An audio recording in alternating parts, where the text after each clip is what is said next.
A prince and a shepherd. A javelin on the wall, 5 stones in a bag. The giant falls, the mantle changes shoulders. A son defends his friend, the friendship that changed a kingdom. A prince took off his Whatever crown. comes tomorrow, He placed it on the we head are of a ready. shepherd who smelled of sheep and giant's blood. My heart is steadfast And he said, in this. without anyone asking him to, "The throne is yours, not mine." His father the king heard him, and that very night he raised a javelin, not against the shepherd, against his own son. 3,000 years ago, on a hill in Israel, a man had to choose between the crown that belonged to him by birth and the friend he had barely known for 6 months. He chose the friend, and he paid with everything. Jonathan was a human being like you and me. A king's son, yes, but a son. He felt the sting worried you too would much, my feel friend. upon seeing the Here, take newcomer this. steal the applause you had spent years cultivating. The journey is long, He felt it. but at least the company What is was good. extraordinary was not that he was free of envy. He didn't wait for the envy to disappear to love David. He loved him despite it. Knowing Jonathan might make you look differently at the friend who surpassed you this year. To understand how a prince came to surrender his crown without resentment, Glory to we the must hero! go back 3,000 years He has to a valley saved that us. smelled of dry Blessings dust and upon fear, David. where for 40 mornings the sky had no birds. The year is approximately 1025 BCE. Israel is a young nation, tense, proud, and scared all at once. King Saul has been on the throne for years, the first king the people of Israel asked God for. A man who began with genuine humility and who, over time, gave ground to something darker within himself. His army is real, trained, armed. But there is something Saul's army cannot buy or train: faith. And at that moment, faith was exactly what Israel needed. Because what is about to happen in that valley is not just a battle. It is the question that defines an entire people. How is it possible that the nation chosen by God stands paralyzed before a single man? The answer will come from where no one expects it, and it will forever change who rules in Israel. The Valley of Elah smells of dry dust and fear. If you stood in that valley on any morning of those endless weeks, the first thing you would feel is the heat. Not the mild warmth of spring, but that mineral, crushing heat of Judea in summer. The heat that rises from the stony ground like a breath. The sky is a blue that is too bright, almost hostile. And in that sky, Keep no pace. bird flies. Your king watches. The birds are afraid too. Do not To your shame left, us today. the army of Israel. Thousands of men lined up on the northern slope of the valley with their hardened leather shields, their spears, their worn sandals. Some are young, with the nervous energy of those who still believe in victory. Others are older, and their eyes have that specific weight of those who already know how this ends. Because no one wants to go down into the valley. No one has wanted to go down into the valley for 40 days. On the other side, the Philistine army. The Philistines are a military power unparalleled in that region. Iron armor when Israel barely works with bronze. Longer spears, more disciplined formation. But what has paralyzed Saul's army is not Philistine iron. It is a man. Goliath of Gath. They say he stands over 9 feet tall. Those who have seen him up close do not argue about the exact figure, because those who have seen him up close How long haven't must been we able to wait? say much afterward. Philistines have His the bronze iron. armor weighs Bronze will hold the 125 day. pounds. The tip of his spear weighs 15 pounds of iron. He walks with the slow noise of a building moving, with that metallic creak that is heard before the ground vibrates beneath his feet. Every morning he goes down to the center of the valley. Every morning his voice rises up the slopes like the sound of a huge stone falling. Choose a man and let him come down to fight me. If he can fight me and defeat me, we will be your servants. But if I defeat him and kill him, you shall be our servants and serve us. And every morning the army of Israel takes a step back. King Saul listens from his tent. Am I not a Philistine, on the hilt of his and sword, are you not the servants but the of sword Saul? does not leave its sheath. Give me a man, His advisors and let us say nothing. fight. His generals say nothing. No one says anything because there is nothing to say that isn't a confession of paralysis. 40 days, 40 mornings of the same roar, 40 sunsets of the same shame. Israel, the people who crossed the Red Sea, the people who saw the walls of Jericho fall, the people whose God had promised to be with them. That people was paralyzed by a single man. And in that terrible parallel, a Choose a question man for floated over the yourselves, valley and without let him come anyone down daring here. to voice it If aloud. he kills me, we will be your servants. Where is God But if now? I kill him, you will serve us. But God Choose was not your absent. champion. God Send was him 30 down that kilometers we may away, fight. preparing an answer that I no one in defy that the army would have armies of recognized, Israel. even I defy if it were the right armies of in front Israel them. this day. Give What me a was man coming down the that dusty we may roads fight toward together. the Valley of Elah The winner was not a takes fresh all. army. It was a single boy with a staff in his hand who didn't even know yet where his father was leading him. 30 kilometers from that valley, in the small town of Bethlehem, a boy was counting sheep. David was the 8th son of Jesse, and that in the family hierarchy of Israel placed him exactly where that number suggests, at the end. Jesse's first 7 sons were grown men, with established names, with presence. David was the one left over when everyone else already had their place. The one who watched the sheep while his older brothers were already eating at the adults' table. He was young.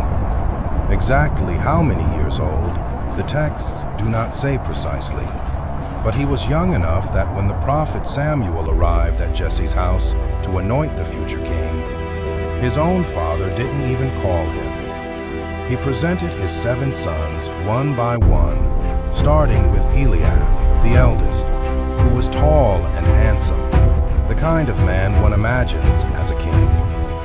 Samuel looked at him and was almost convinced. But God spoke to his heart with a phrase that would become one of the most important in the entire Bible. Do not look at his appearance or at his tall stature, because I have rejected him. For God does not see as man sees. Man looks at what is before his eyes, but God looks at the heart.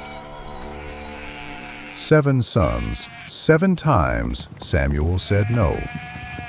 And then he asked if there was anyone else. Jesse hesitated for a moment, Let us celebrate like the someone about to abundance say something before they us. didn't consider important. To the sons The of youngest Jesse, remains, but he is tending the sheep. Another fine Send year, for him. blessed by the Most High. David arrived and another running son with to that kind tend of the carefree flocks. energy of someone who Drink doesn't know hearty, something my important brothers. is about to happen. His skin was tanned by the sun of the hills. His eyes were bright. His hair was messy. He smelled of grass and sheep's wool. He was beautiful with the wild beauty of one who lives outdoors. Samuel looked at him, and God said, "Rise and anoint him, for this is he." While 7 fit men were discarded, God went to man find the looks 8th, on the outward the forgotten appearance, one, the one who but the hadn't even Lord been invited. looks on the heart. A piercing The and Lord has not restorative chosen gaze, this one. that of one who sees We will wait dignity here where for the others next. see someone who is surplus. The oil ran down David's forehead that afternoon in Bethlehem. and the Spirit of God fell upon him from on. But David did not go to the palace. He did not go to announce himself. He claimed nothing. He went back to tending the sheep, because that's how David was. The crown could wait. The sheep needed a shepherd now. Here is something that seems like a mistake, but isn't. God's anointed, the future king of Israel, returns to the field to smell of sheep as if nothing had happened. What seems like divine forgetfulness is actually the secret school where real kings are formed. And what David learns in those nights out in the open will be exactly what he needs when the day arrives that no shepherd forgets. When his father's messenger arrived at the field with the news, David was sitting on a rock, sling in hand, watching the horizon with that kind of quiet attention developed by one who has spent many nights alone in the dark, ensuring that no wolf approaches. Your father commands that you take bread and cheese to your brothers in the king's camp. David asked no questions. He got up, left the sheep in the care of the keeper, packed the provisions, and set off before the sun had finished rising. He arrived at the camp in the morning when the two armies were already formed in their positions, and the familiar roar of Goliath was filling the valley again. David heard that voice for the first time, and something changed inside him. It wasn't fear. It was something more like indignation. A clean indignation, without arrogance, born of something very simple.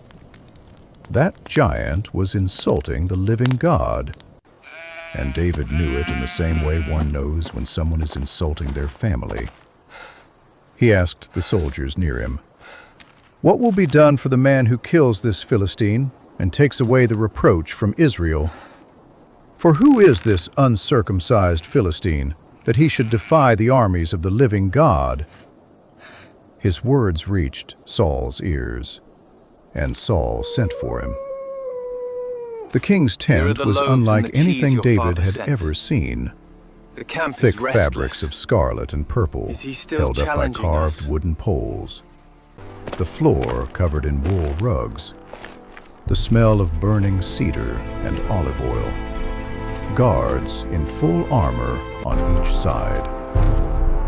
Saul was taller than any man in Israel, Scripture says so, and even sitting down he conveyed a kind of Choose a physical man weight for that yourselves, kings acquire over and time. let him come down to me. He had a gray If he beard, kills me, tired eyes, we will be the your posture servants. of someone who has been carrying something they Choose a shouldn't carry man for alone yourselves, for too long. and let him come down to me. David introduced He is able himself to without fight with fear, me and kill me. without Then theatricality, we will be your servants. with that Send simple forth your confidence of one who champion does Israelites. not act, but I will simply crush him as is. I will crush you all. Let no He is man's too heart strong. fail because of him. We cannot defeat Your servant him. will go and fight with this Philistine. Saul studied him. He saw a boy without armor, without an iron What is sword, the reward for without killing this visible Philistine? military training. Is he serious? He studied him and responded with Who the is slow that boy? patience of someone who has to explain something Who obvious. is this uncircumcised Philistine? You are not able to that go he should against defy this the Philistine armies to of the fight with living him, God. for you are but a youth, and he has been a young man of shepherd is war asking from his questions. youth. And Bring him then here. David spoke. He spoke of the night he killed a bear that was stealing a sheep from his flock, of the time a lion came, and David took it by the jaw with his own hands. He spoke without bluster, with the calm of one describing facts, and he ended with a sentence that was not arrogance but theology. The Lord, who delivered me from the paw of the lion and from the paw of the bear, he will deliver me from the hand of this Philistine. Saul looked at him for a long moment. Go, and may the Lord be with you. They tried to put the king's armor on him, the bronze helmet, the coat of mail, the sword. David took a few steps and almost fell. He smiled with that smile of his, without shame, without drama, and took it all off. I cannot walk Do with not be these, for I am afraid. not used to them. I will go and fight took this his staff. Philistine, and the He Lord chose will 5 deliver him smooth into my stones hand. from the brook, put them in his shepherd's bag. He took his sling in his hand, and he went down to the valley. What will happen in the next few minutes will not only be the end of a giant, it will be the beginning of something David cannot yet see. You are but a boy. The day his name rises up the slopes You are of but a Israel youth, will sow, David. without him knowing, You are simply the too seed small of a persecution for this that will challenge. last years and almost cost him his The bear life. was massive, taller If than this any story man, is touching you deeply, but the Lord subscribe delivered to me the from its channel. paw. What just comes as he after the delivered victory me is from the the part lion. few tell, and it is where you truly understand who these 2 men were. Goliath saw him coming, and his reaction was almost It was a a laugh. fearsome beast, There was a pause. but I did not let One it of those harm the pauses flock. where the silence becomes so thick That is how you can the hear lion your fell. own pulse. And The then the Lord who giant's delivered voice me from the boomed paw with of the something lion worse and the than a bear. threat. Will Contempt. deliver me from your hand, my Am king. I a dog that you come to me with I defy sticks? the armies of Israel Come to this me, day. And I will give your flesh to the Give me a birds of man, the air and the that we may beasts fight of the together. field. From the slope, the army of Israel held its breath. From the opposite slope, the Philistine army waited. In the center of the valley, a boy from Bethlehem who smelled of sheep responded with a clarity that cut through the midday heat like cold water. You come to me with a sword, a spear, and a javelin.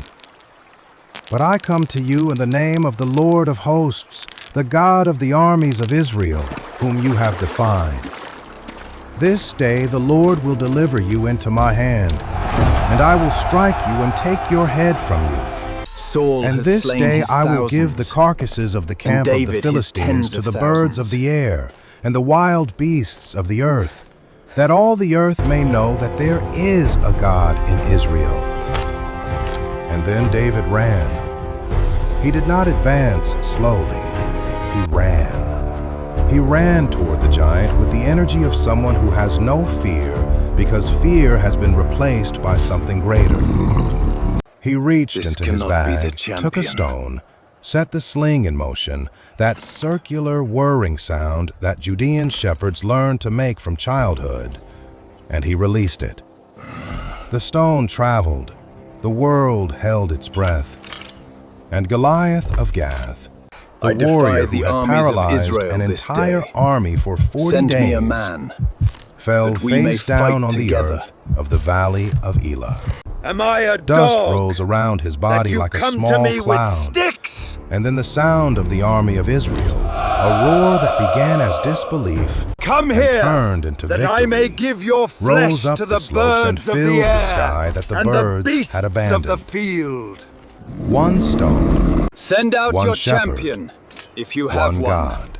We are waiting. David discovered that afternoon something he would carry engraved for the rest of his life. I come to you The in the name of powerful the and Lord of certain hosts, faithfulness of the God, God who of the stands armies of behind Israel, those who dare to whom believe you him. have defied. Among the shouting crowd You come to on the me with a Israeli sword, slope, there was a young man and with who a was not spear, shouting. He was watching. and with a javelin. He was watching with an attention different from I everyone come else's. to you in the name His of the eyes Lord did not of follow hosts, the fleeing Philistine the army. God of the They armies followed of Israel. David. The dusty boy walking back This from the very center of the day, valley with the his Lord head will held deliver high you and his into eyes my bright. hand. That and young I will man strike watching was you Jonathan, down. Prince of Israel, son I will of Saul, strike you down heir and to the cut off throne. your head. And in And a I will moment, give the carcasses of without the being able to Philistine explain army it to the yet, birds and the wild Jonathan animals. knew that this shepherd from Bethlehem Run was for your different life! from anyone he had ever known. What happened next, the biblical texts describe with a simplicity that holds an enormous depth within. When David finished speaking with Saul after the battle, when the reports, the congratulations, and the royal protocol ended, Jonathan sought him out. He didn't wait to be formally introduced. He didn't calculate the timing politically. He sought him out. The king's son sought out the shepherd's son. Jonathan was approximately 30 years old at that time. He was an experienced warrior, a proven strategist. He had fought battles that the texts remember with admiration. He was the prince the people of Israel expected to be king one day. Tall, noble in his bearing, with that kind of quiet authority that doesn't need to be demonstrated. And he approached David. Their eyes met, and in that meeting of gazes, something occurred that no protocol, no hierarchy, no difference in age or rank could prevent. The soul of Jonathan was knit to the soul of David. The Bible uses that exact expression, knit, and it is one of the most precise words it has ever chosen to describe the beginning of a friendship. The giant has Not fallen! liked or appreciated for Israel! or took an interest in, We have won knit, the day! like two threads intertwined, like two hands holding, a union that is not easily undone. Jonathan saw in David what no general, no advisor, no priest had seen yet. Not the hero of the day, the man God had chosen. And Jonathan, who was the king's son, who by birth and by law had more right to the throne than anyone in Israel, felt no threat. He felt affinity, recognition. He loved him as his own soul. The victory is And recorded, then he Your did something Majesty. extraordinary. He took off the robe Blessings he was wearing, upon the king royal and his robe, new warrior. the visible symbol of his identity as a prince, and put it on Truly, David's the shoulders. Spirit of the Lord is upon Then he this young unbuckled man. his sword from his belt and gave it to He him. has saved us Then today. his bow. My then father his seeks your warrior's belt. life. You must leave the court. Stop for a moment I at will what you not just run, read, Jonathan. because it seems Not impossible. while the people need me. The legitimate heir to the first throne of Israel is handing over, piece by piece, the symbols of his own right to reign. And he does it without anyone asking him, Men to the without crest! pressure, For the God without of Israel! negotiation.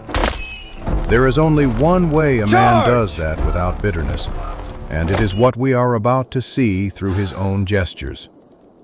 With each object he handed over, Jonathan was saying something that no prince in the history of the ancient world would say willingly. You are more important than I am. You are the heir, not I. My place is by your side, not in front of you.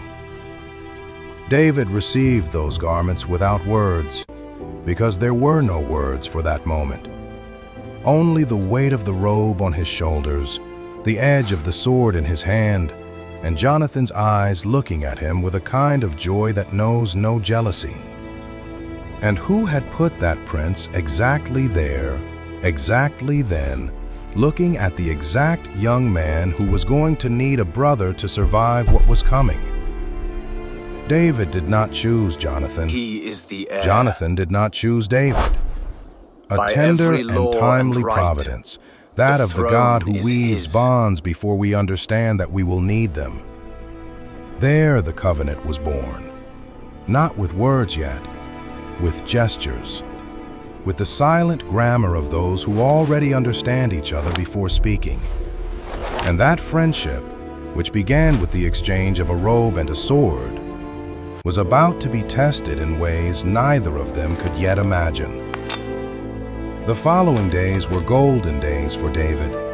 Saul took him as No his one else saw personal what you armor did out bearer there. and did not let him return to his father's house. David It was slept for in the Israel. palace, ate at the royal table, rode alongside the king. He was treated with the kind of intense and somewhat possessive affection that powerful men sometimes feel for those they admire. They wanted him close because his presence made everything seem possible. Jonathan and David spent hours together. They talked with that It is freedom right of that those you who discover stand they can before tell me. each other everything without the other being My scandalized place is or second pulling to away. yours. Jonathan was the prince who had seen war but thought of peace. David was the shepherd who had seen the glory of God and the stars and turned it into music. They complemented each other in ways neither fully understood but both recognized as a gift. There was a relative calm in the palace, a visible prosperity.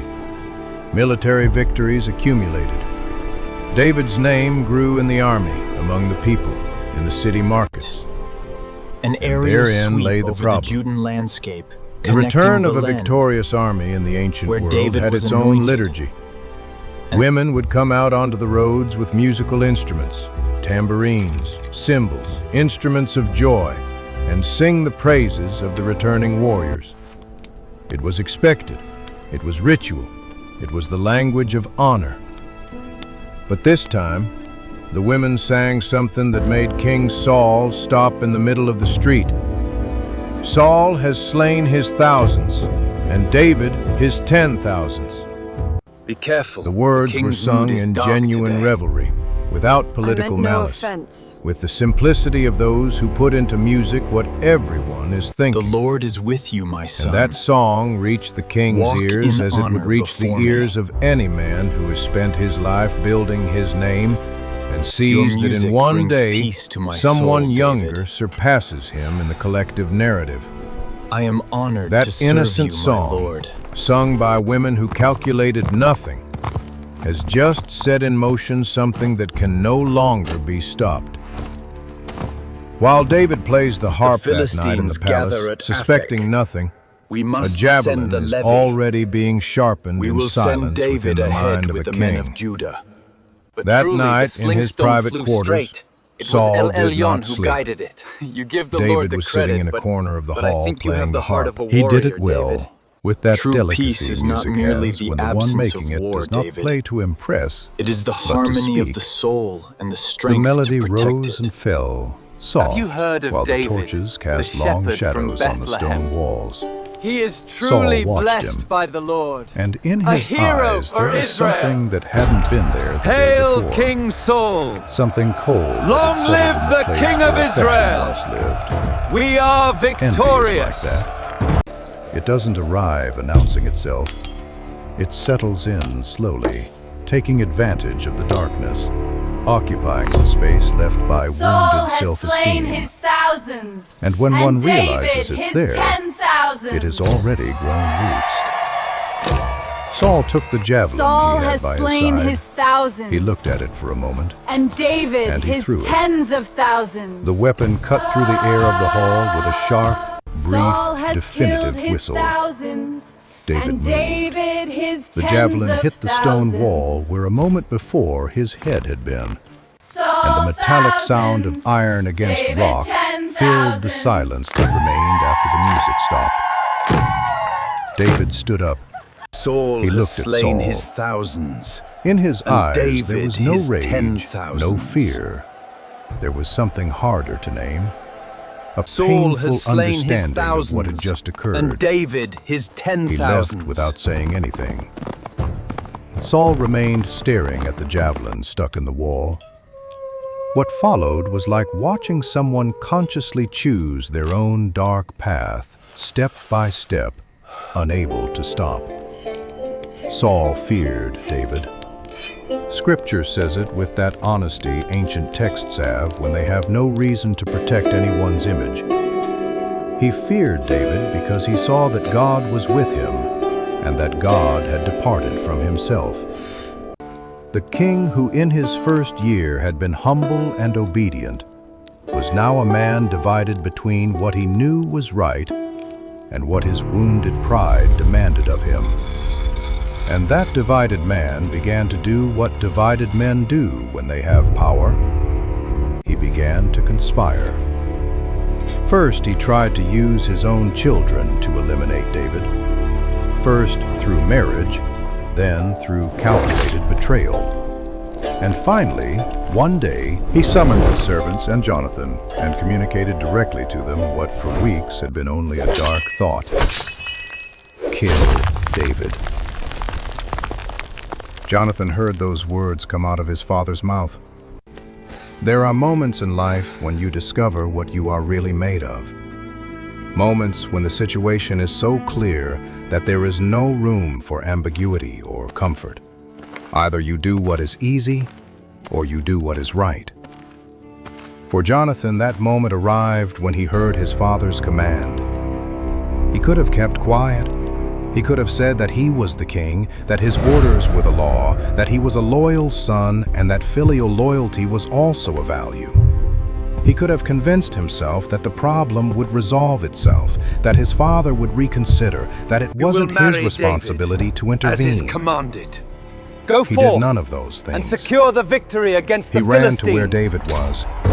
He sought him out before the order reached the soldiers. He told him what his father had decided, and he told him to hide in the field at dawn, while Jonathan spoke with the king.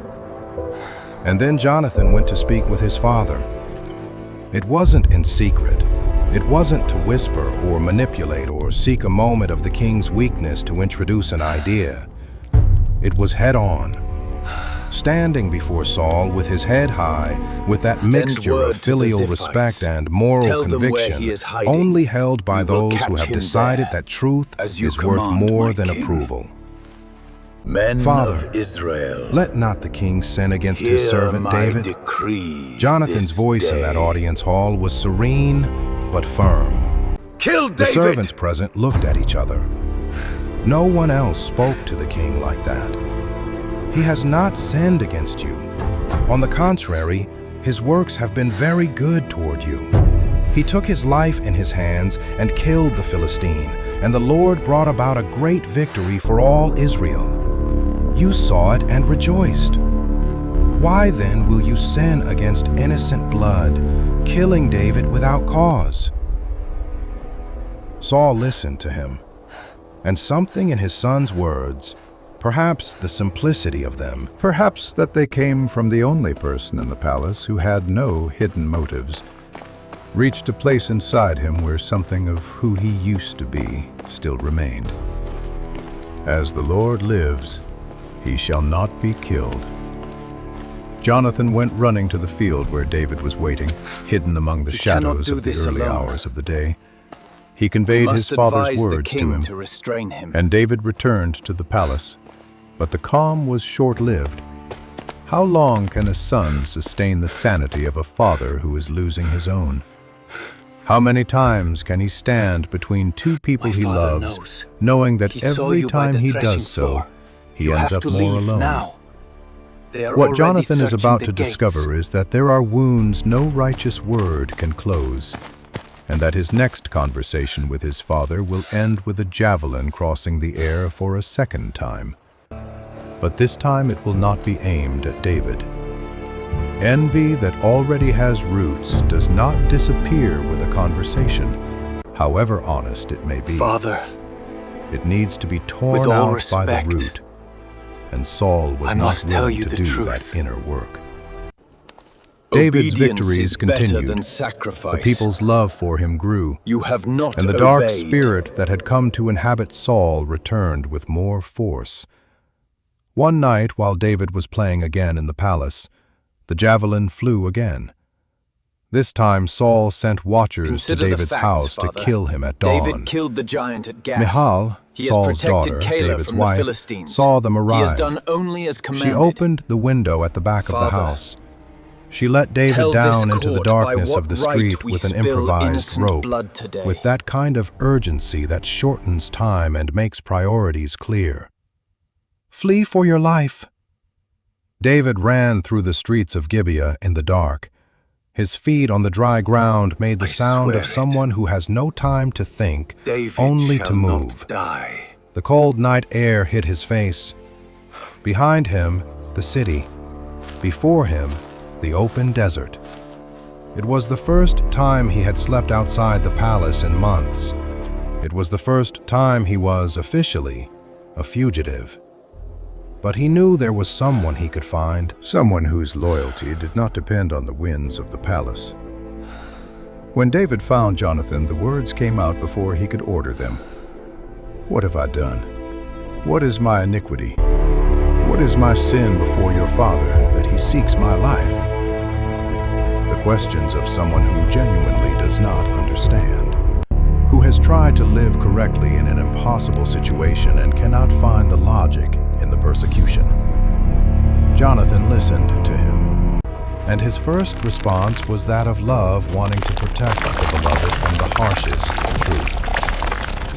You shall not die. My father does nothing, either great or small, Saul without has disclosing slain it to his me. thousands, Why would and he hide David this his from me? tens of thousands. But David knew something Jonathan still hadn't fully accepted in all its depth. Your father knows very well that I have found favor in your eyes. And he has said, let not Jonathan know this, lest he be grieved. But as the Lord lives, and as your soul lives, Now. there is but a step between me and death.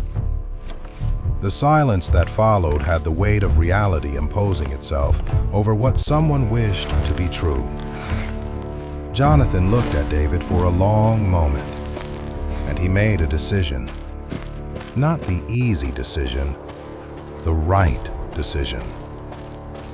Whatever your soul desires, I will do it for you. They made a plan. The new moon feast was approaching. David was obligated to sit at the king's table. He would be absent, and Jonathan would observe I his swear by father's the reaction. life of the Lord, there is but a If step Saul between asked me and calmly, death.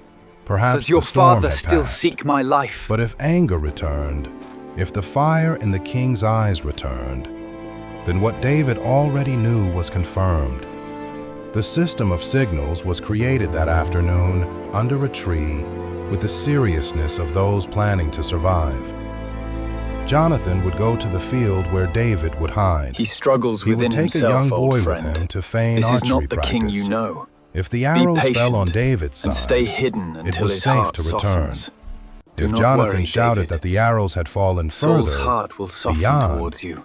it was the He will signal not that the rest until I situation am was gone, my dangerous, friend. and David must He flee. did this But because before he loves parting, you, they Jonathan. sealed something deeper.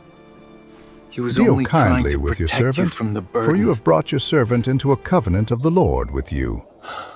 And Jonathan responded with words that were also a prophecy without him knowing it. The Lord be between me and you, Whatever and between David my needs, descendants and your descendants, Jonathan will forever. Two men cornered by history place God as witness to their covenant. So the ambush point is here. And God by the accepts lower being field. that witness. Yes, that gives us clear sight of the Eternal signal. and unbreakable loyalty, that of the God who stays This is the between two royal friends table. as guardian My of their father, word, the king, sits here, long after and this both seat have died. next to him. We must ensure it The remains feast empty arrived. for David. The first day, David's seat was empty at the king's table. Saul said nothing.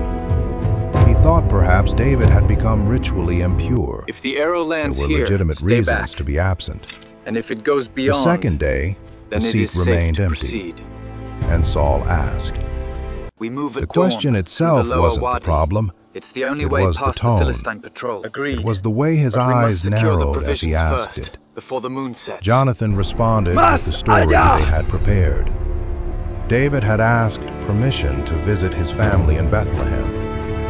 What happened next was the confirmation of everything David and Jonathan had feared.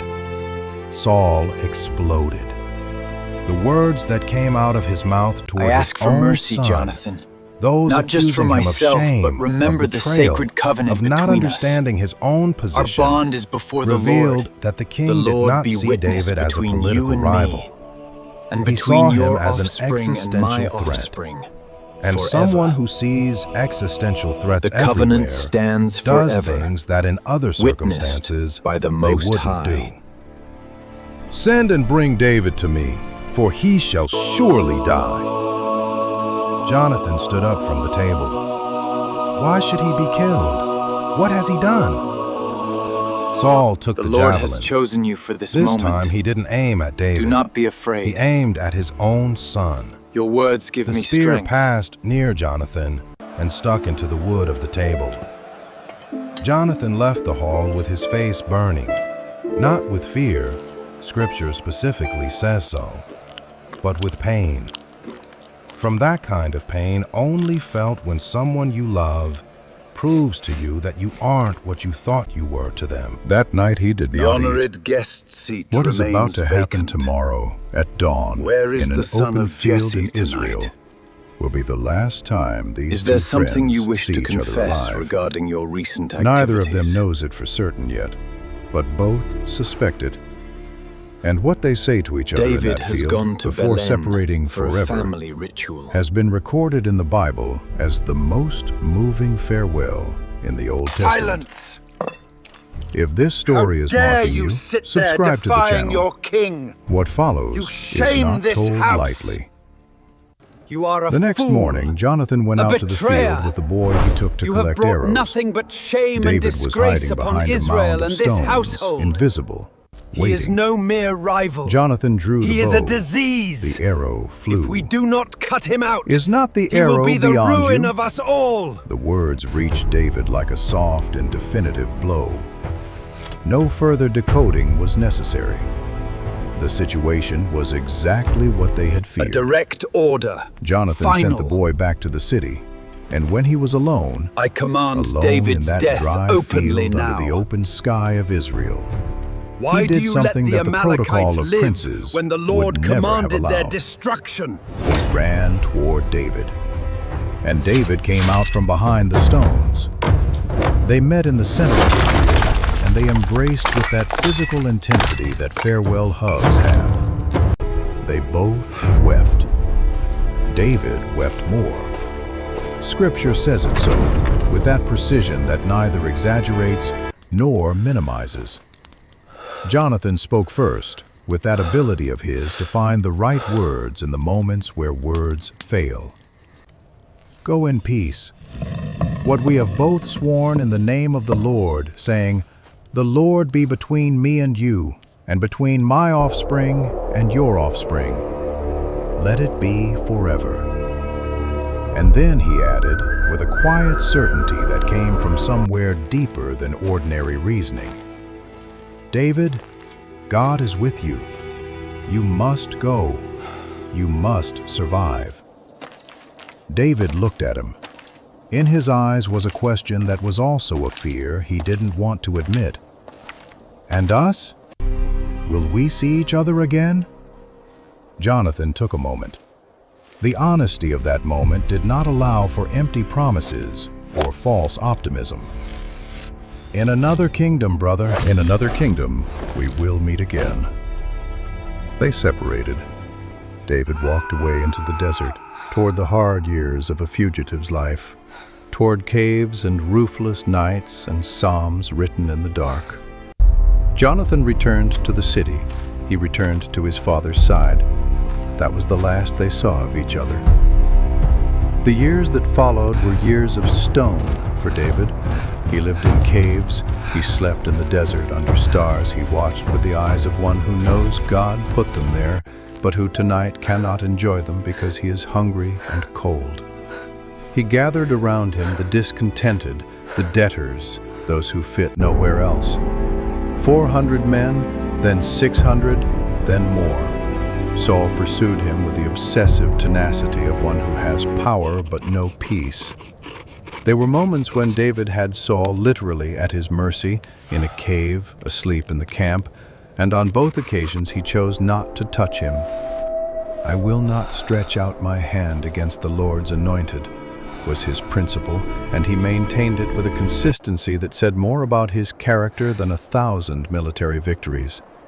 Jonathan, meanwhile, remained with his father, not out of cowardice or betrayal, I know you are hungry out of a and kind afraid, of filial loyalty but that if you still follow believed me, he could be a I will good lead you presence not in a as bad outcasts, situation, but as out of a warriors hope of that Israel. perhaps was never fully fulfilled, but was not completely useless either. The texts mention that they met one last time in one of the darkest periods of the persecution, in the wilderness of Ziph. Jonathan sought David out and reached him. He said something David needed to hear at that specific moment. "Do not fear, for the hand of Saul my father shall not find you. You shall be king over Israel, and I shall be second to you." There was not a trace of bitterness or envy in those words. Jonathan, who by birthright should be the one to reign, was telling David to take the place that was his, and that he, the prince, the warrior, the firstborn, would be content with second place. Only those who have conquered their own pride can say something like that and have it be true. The final battle arrived, as inevitable things do. Without enough warning, and with all the accumulated force of what has been preparing for years, the Philistines gathered their army at Shunem. Israel camped at Gilboa. The setup was similar to other battles, but there was something different in Have the air faith. that night. Our cause is stillness righteous, that was not and the peace. strength of the Almighty is The with type of us. stillness that precedes We will not definitive fail. things. Saul felt that weight. Scripture says he was terrified, that his heart trembled. He sought God, and God did not answer, not by dreams, nor by Urim, nor by prophets. God's silence before a king who had spent years ignoring his voice is one of the most absolute solitudes the Bible describes. Jonathan that night was in the camp with his brothers. Hold the There are line! nights when men Ready, feel they are spears! living through something they will always remember, Forward even if march! at that moment they For don't yet know Dagon! what. Perhaps he had that feeling, perhaps not. Scripture does not tell us what Jonathan thought on his last night. It tells us what he did. He fought. The next day, when the Philistines attacked from Shunem and the army of Israel began to retreat, Jonathan did not flee. Saul's sons fell one by one in the battle: Abinadab, Malchishua, and then Jonathan. The Bible does not dramatize that moment. It says it with the simplicity it reserves for facts that need no adornment. Jonathan, Abinadab, and Malchishua, Saul's sons, also died. He was approximately 40 years old. He had spent half his life being the noblest man in the most dysfunctional palace in Israel. He had given up a crown. He had protected a friend. He had spoken the truth when the truth was costly. His face in that last moment we do not see. But knowing Jonathan as we know him through what he did, it is not hard to imagine him serene, without fear, like someone who has already given everything they had and owes nothing to cowardice. Saul, hit by Philistine archers and gravely wounded, fell on his own sword before the enemy could capture him. The first king of Israel died on the hill where he had ordered David's death. The news took days to arrive. David was in Ziklag when a messenger arrived from the camp. He came with his clothes torn and his head covered in dirt, the signs of extreme mourning. David listened. He heard of the army's fall. He heard of Saul's death. And when the messenger reached Jonathan's name, David became completely still. There is a kind of silence that is not an absence of sound, but the presence of something so large it displaces everything else. David and all the people with him stood and tore their clothes. They mourned and fasted until evening. For Saul, yes, for the fallen men, for Israel. But there was a part of that grief that was different from everything else. A part that David needed to turn into words because words are sometimes the only way to give shape to something too big to carry alone. He wrote a lament. It is called the Song of the Bow, and it was taught to the sons of Judah so they would remember Many it. have fallen. In that song, David Saul and called his son Jonathan, Jonathan are also my brother. dead. He called him his delight, and he said, with a clarity that has lasted 3,000 years, "Your love to me was more wonderful than the love of women." Let no one misunderstand those words through 21st century eyes. In the ancient world, the love of women was romantic love, the love poets celebrated, the love that moved wars and built empires. To say that the love of a friend was more wonderful than that love was the greatest affirmation of its value that the language of that culture could express. David was saying, "I have never been loved this way. No one has given me what he gave me. How have the mighty fallen? and the weapons of war perished. The last words of the lament fell into the silence of the camp, like stones in deep water. The men surrounding David said nothing. There were things silence accompanied better than words. And there, over the face of a king who weeps for his friend, rested another who also wept, because that is how he is. A comforting and silent closeness, that of the God who does not look away from the broken heart, but sits beside it until the weeping finds its form. Time marched on, wars continued. The politics of the Israeli tribes followed its complicated course, and David, step by step, was recognized as king, first of Judah, then, after years of tension and negotiation and blood, of all Israel. He settled in Jerusalem, he built his palace, he established his court, and one day, in the middle of all the work of governing a kingdom, he asked a question his advisors did not expect. What the new king of Israel is about to ask the Lord has contradicts said, everything the logic "You of shall power be teaches shepherd in of the my ancient people world. Israel. Every and you shall advisor be in the room prince knows over what a new Israel." king does with the descendants of the previous king, and it is not what David is going to do. The question that comes out of his mouth will leave the court in silence, Is there anyone because left what of the follows house of Saul, is one of the most moving gestures that I may in the show entire him Bible. kindness for Jonathan's sake? Is there still anyone left of the house of Saul, Be silent that I may and show hear him my kindness decree. for Jonathan's sake? This day, The question took justice them will by finally surprise. be done for the In the house ancient of world, Saul.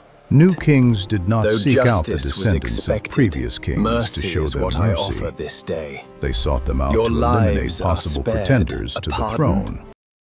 It was the logic of political security, cruel but understandable within its own system. David did not think with that logic. They told him there was a servant of the house of Saul named Gibeah. They had him brought. Is there not still someone of the house of Saul to whom I may show the kindness of God? Gibeah responded, There is still a son of Jonathan who is lame in Quickly, both my feet, lord, they are breaching the walls! Mephibosheth. To the Jordan! He was 5 years old when his father died at Gibeah.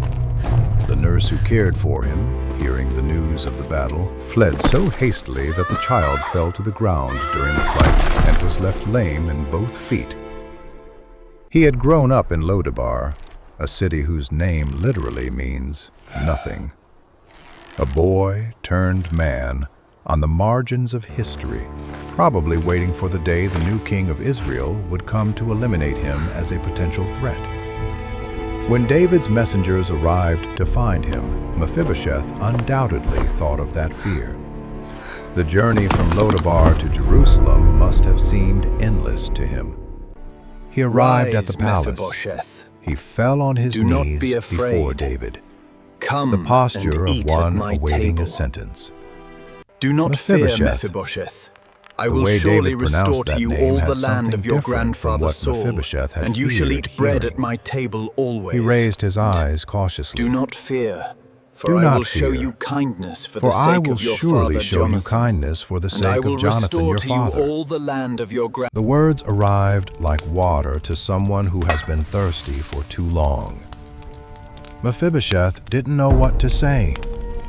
He bowed deeper and responded More with the wine. humility Bring of one more who cannot wine. believe what he is hearing. The king is pleased What tonight. is your servant, that you should look upon a dead dog such as I? David did not debate the metaphor. He only did what he had promised. He restored to him all the land of Saul. He commanded that Gibeah and his 15 sons and 20 servants cultivate them for Mephibosheth. Let it be known And he throughout added something Israel no that one Mephibosheth expected. will forever have a place at Mephibosheth my royal shall table. eat always to your at my health, table. my son. At the I swear king's the sheep table. looked exactly like the king. The place where Jonathan and David Saul had would eaten have your together in head the for that, golden days David. of the palace. But it is good to The laugh. place where Saul's envy had begun. The place where Jonathan had defended David with words that almost cost him his life. That same place king is now most had a generous permanent tonight. seat for the son of the dead friend. So Mephibosheth dwelt in Jerusalem, for he ate continually at the king's table. And what kind of God puts in the heart of a king the idea to seek out the grandson of the man who wanted to kill him, not to erase him, but to seat him at his table? Mercy that remembers and restores, that of the God who never loses sight of the displaced, the forgotten, the lame of Lodabar, and manages, through the years, to bring him home. The friendship of David and Jonathan did not end on Mount Gilboa. It ended in a city built on the hills of Judah, at a table set for someone who limped when he sat down, in the most eloquent gesture love can make, caring for those who were loved by the one who can no longer be there. 3,000 years later, in a world where the words friendship and loyalty are used with a lightness that sometimes erases their real weight, the story of David and Jonathan reaches us with that kind of relevance held by truths that have no expiration date. Jonathan was the heir who gave up his throne. David was the anointed one who lived as a fugitive. And between the two, in the space of that extraordinary friendship, a principle was forged that no culture, no era, no change of circumstances has been able to invalidate. True friendship surpasses personal ambition. From this story, we learn that genuine love is not frightened by the success of another. Jonathan rejoiced in David's rise when that rise meant his own displacement. We learn that loyalty has a price. Jonathan paid it with his reputation before his father, with his place at court, with the javelin that passed near his head. We learn that covenants made with integrity Welcome, survive Mephibosheth. those who make them. Eat and be David honored honored Jonathan for the sake decades of your after his father, death Jonathan. in the person of his son. But without a doubt, the most significant thing for our days is this. True friendship has as its most defining The measure is characteristic full. the capacity light, to cousin. genuinely rejoice scales in the do not good of lie. the other, even when that good comes at one's own expense. We live in a time where comparison is constant. Social media, work dynamics, family conversations. Everything seems to be structured so that we know at all times where we stand in relation to others. He is the stronger man. Who has more? Who achieved what? Who got there first? And in that environment of permanent comparison, something dark grows in hearts with an ease that surprises us. He undermines my Resentment authority with toward every others' victory. success. Find We don't me call a it way to envy, be rid of generally. him quietly. We call it fair concern or realistic analysis. Or we simply don't call it anything and pretend it isn't there while feeling its weight. Jonathan could have felt that. He had every reason in the world to feel it. He was the prince. He was the experienced warrior. He was the one who had won battles when David was still tending sheep. And a boy from Bethlehem arrived, who in one day became the hero of Israel and the chosen one of God.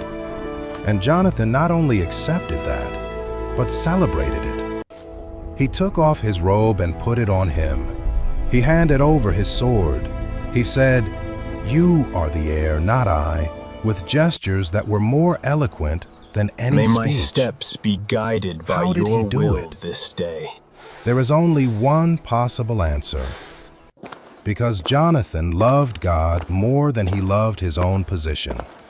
Because when one has put God's will above their own life plan, they can genuinely celebrate when God gives another what one wanted for themselves.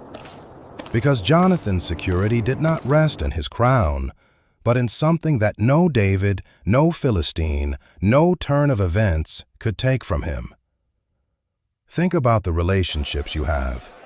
About the friend who received the promotion you were expecting. About the sibling who has the family you dreamed of. About the colleague who was recognized for the work you also did. What do you genuinely feel? Not what you should feel, what you feel? The honest answer to that question says a lot about where the center of your life is. The good news, and it is genuinely good news, is that the generosity of spirit Jonathan demonstrated is not an innate characteristic. It is a capacity that is developed. It develops in prayer, in honest reflection on one's own motivations, in the deliberate practice of celebrating others' I lift good, my eyes even to if the it costs hills. a little at first. My help And it comes from develops you, especially God, in the relationship with maker of God. heaven Which is and the only earth. place where identity rests securely enough not to need to displace anyone. And what David did for Mephibosheth teaches us something equally powerful. True friendship has a memory. It has commitments that do not expire. In a world where relationships are discarded when they cease to be convenient, where forever is said with more lightness than responsibility, David reminds us that covenants made with the heart create real obligations that love fulfills even when no one is watching. Is there someone in your life to whom you owe the kind of loyalty David owed Jonathan? Someone who was there when it was hard to be. A covenant made years ago that daily life is slowly covered in dust. The story of David and Mephibosheth is an invitation to seek that someone out and ask, what would the person I promised to be do for them? You go back to that moment at the beginning. Someone who was there when you needed it most. Someone who sacrificed something real so as not to abandon you. Jonathan was that for David during the darkest years of his life. He didn't rescue him from all difficulties. He didn't turn persecution into comfort. He didn't change what Saul was going to do. But he was there. And his presence, his words in the wilderness of Ziph, his farewell in the field with the arrows, made it possible for David to keep being David when everything else pressured him to become something less. That is what true friendship does. It doesn't solve all problems. It makes it possible for the one in the problem not to lose themselves while going through it. If you have someone like that, take care of them. If you are someone like that for another person, perhaps without knowing it, perhaps without having been told, keep being good presence. Today's world, with all its speed and noise and its disposable culture, needs more Jonathans. And if you don't yet have someone like that, and if that absence hurts, remember there is one who made the greatest covenant of all and has fulfilled it and continues to fulfill it. I will never leave you nor forsake you. That covenant was not made by a prince who then fell in battle. It was made by one who won the ultimate battle and lives to fulfill it. You are not alone. You have never been alone. Take heart. If you enjoyed this content, subscribe so you don't miss the next inspiring Bible story.